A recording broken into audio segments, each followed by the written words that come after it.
বিশ্বনবী বলেন, আলা মান যালামা মুআহাদান আও ইনতাকাসাহু আও কাল্লাফাহু ফাওকা তাআতিহি আও কাল্লাফাহু ফাওকা তাকাতিহি আও আখাযা মিনহু শাইআন বিগাইরি তিবি নাফসিন ওয়া আনা হাজিজুহু ইয়াউমাল কিয়ামা। খবরদার, জেনে রাখো, কেউ যদি কোনো সংখ্যালঘুর উপরে অত্যাচার করে, কোন সংখ্যালঘুর প্রাপ্য থেকে যদি কেউ কাউকে ঠকায়, সংখ্যালঘুর উপর যদি কেউ কষ্ট দেয়, কোন সংখ্যালঘুর সম্পদ যদি কেউ জোর করে কেড়ে নেয়, আমি কিয়ামতের দিন বিশ্বনবী ওই সংখ্যালঘুর পক্ষে আর ওই মুসলমানদের বিপক্ষে বাদী হয়ে দাঁড়াবো।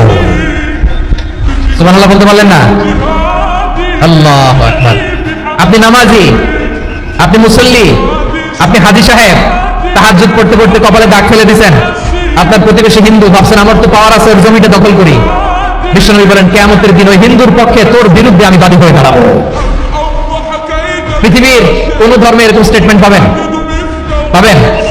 আপনি ভাবছেন আপনি নামাজ পড়লে হাজী সাহেব কপালে দাগ ফেলাই দিলে আপনি সালসালায়ে জান্নাতে চলে যাবেন না? খবরদার।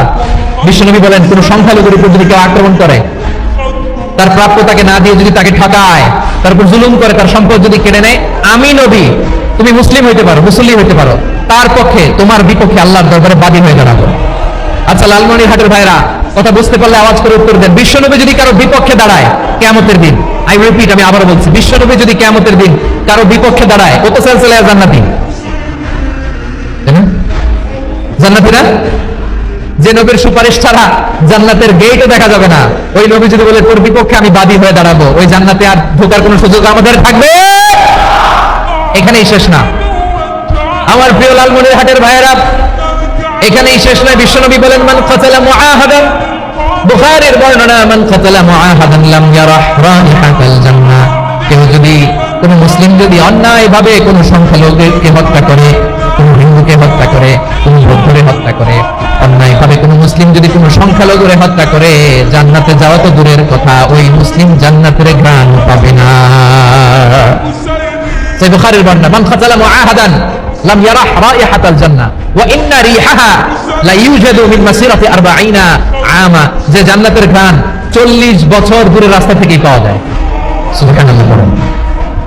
এই ভাইরা, এখান থেকে জান্নাতে পৌঁছতে লাগবে 40 বছর। এত দূর, কত বছর? সবাই বলেন, কত বছর?